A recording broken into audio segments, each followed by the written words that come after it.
Anthem did not just fail, it exposed how far BioWare had drifted from the studio players thought they knew. This was the company behind Mass Effect and Dragon Age, games built on choice, companions, and worlds people argued about for years. Anthem was meant to prove BioWare could evolve into a modern shared world powerhouse. Instead, it became the moment the legend cracked in public. Before Anthem, BioWare had spent decades teaching players to expect something rare from its games. Not just a story, but ownership of a story. Baldur's Gate helped define the studio's identity, but Mass Effect turned that identity into a mainstream phenomenon. Players carried Commander Shepard across an entire trilogy, watched decisions echo from one game to the next, and formed attachments to characters like Garrus, Tali, Liara, and Rex, as if they were part of a long-running television cast. Dragon Age gave BioWare a second pillar. Thetis was political, messy, and reactive. Origins made race, class, and background feel personal. Inquisition won Game of the Year and proved the studio could still build a huge fantasy world while keeping companions, factions, and moral choices at the center. By then, BioWare's name had become a promise. Fans did not just buy the next game because of a trailer. They bought it because the logo meant dialogue wheels, party banter, romance arcs, hard choices, and endings people would debate online for months. Electronic Arts gave BioWare more money, more reach, and access to blockbuster production. It also placed the studio inside an industry chasing recurring revenue, multiplayer engagement, and live service models designed to keep players spending after launch. That pressure changed the question facing BioWare. It was no longer only, can this studio tell another great story? It became, what happens when a company famous for single-player role-playing games tries to build the kind of online experience it never invented? Then came Electronic Entertainment Expo 2017, and for a few minutes, Anthem looked like the answer. Microsoft used its stage to show BioWare's new game running on the newly announced Xbox One X. The demo opened on a wall overlooking a massive wilderness, with players stepping into armored exosuits called javelins. They launched into the air,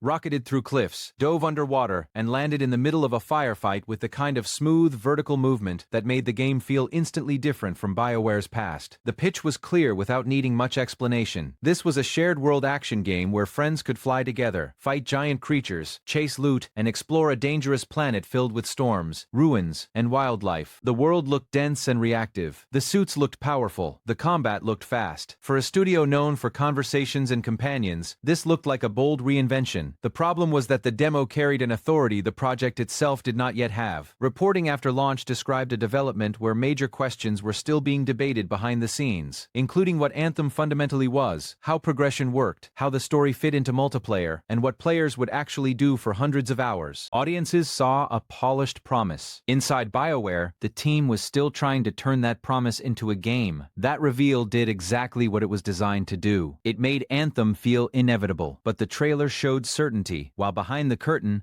Anthem was still searching for an identity. Behind the scenes, Anthem spent years moving through versions of itself that never fully stuck. According to reporting from Kotaku's Jason Schreier, the project began under the codename Dylan, a name chosen because BioWare hoped it would be talked about for years, like Bob Dylan. Early ideas leaned into survival mechanics, hostile environments, and a dangerous alien world, where players would need to prepare before venturing out. Over time, those concepts shifted, softened, or disappeared. The bigger issue was that the team could not settle on what Anthem was supposed to be. Was it a survival game? A story-driven BioWare role-playing game? A cooperative shooter? A live service platform built around endless loot? Different parts of the studio seemed to be pulling toward different answers, and leadership reportedly struggled to turn those ideas into one clear direction. Developers also reportedly avoided directly comparing Anthem to Destiny. That mattered because Destiny was the obvious reference point, an online shooter built around repeatable missions, gear, progression, and long-term player investment. By not openly studying the closest competitor, BioWare limited the conversations it needed to have about structure, rewards, endgame, and the daily reasons players would return. Inside the studio, there was another phrase that became infamous after launch: BioWare Magic. It described the belief that, even when production was chaotic, the team could somehow pull everything together near the end. BioWare had survived difficult projects before, and those successes created a dangerous confidence that crisis could be part of the process. On Anthem, that belief became a trap. Years had passed, but core systems were still unresolved. The public had seen flying javelins and a living world. The developers were still wrestling with mission design, loot, story delivery, and the basic loop that would hold the whole game together. The most alarming reports claimed that much of Anthem, as players knew it, was assembled very late, after years of uncertainty had already burned through the schedule. The tool BioWare had to build Anthem with was never designed for a game like Anthem. Electronic Arts wanted its major studios using Frostbite, the engine created by DICE for Battlefield. Frostbite was powerful at rendering large environments, lighting, destruction, and first-person combat. It was not built around BioWare's needs. Branching role-playing systems, complex inventories, third-person traversal, dialogue tools, loot tables, or a cooperative online hub structure. That meant basic features often required custom work before designers could even use them. Developers reportedly had to fight the engine while also trying to define the game. Something as ordinary as inventory management became harder than it should have been. Online systems, mission flow, and progression all needed solutions inside technology that had not been made for that purpose. The most revealing example was flying. Anthem's flight felt incredible in public demos and became the one feature almost everyone agreed worked. According to reporting, it was removed from the game at one point, and later added back after internal reactions showed how important it was. The strongest part of Anthem was not the result of a locked vision from the start. It survived a development process that kept changing its mind. By the intended 2018 launch window, the situation was alarming. Reports said the team still did not have a complete mission that represented the final game. For a live service shooter, that meant the basic unit of the experience was still not proven. So the final year became a sprint. Systems, missions, loot, story delivery, and technical fixes had to come together under extreme pressure. And if flying, the game's most exciting feature, only made it through because it was rescued late, the obvious question was terrifying. What else had Anthem already lost?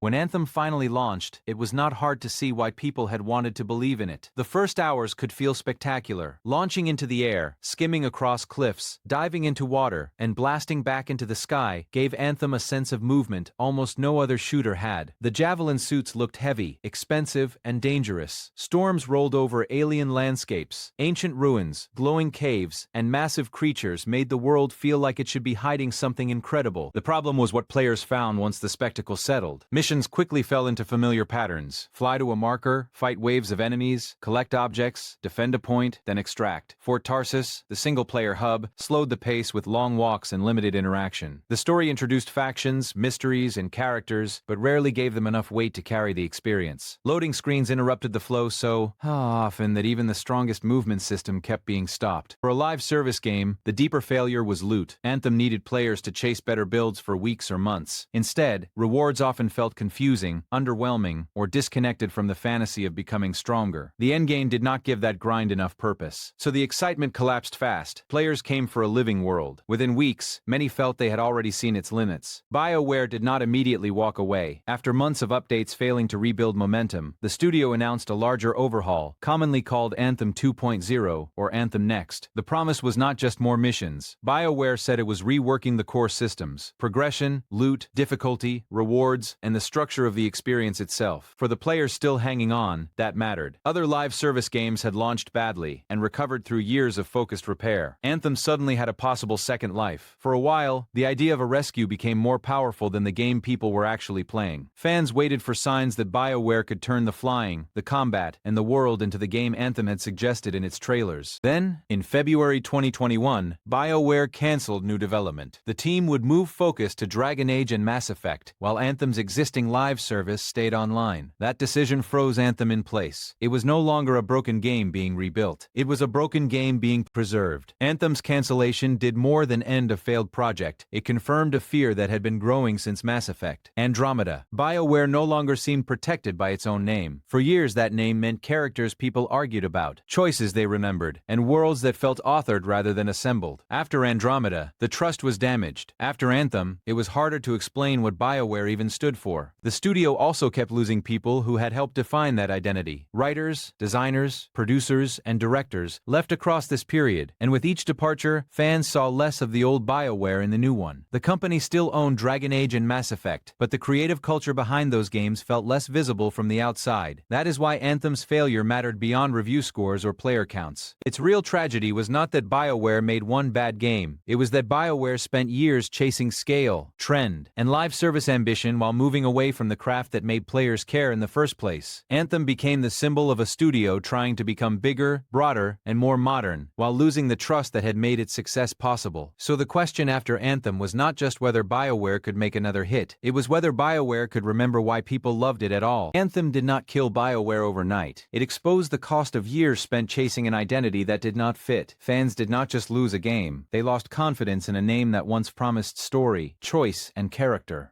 Thanks for watching. Do you think BioWare can still come back? Write your thoughts in the comments.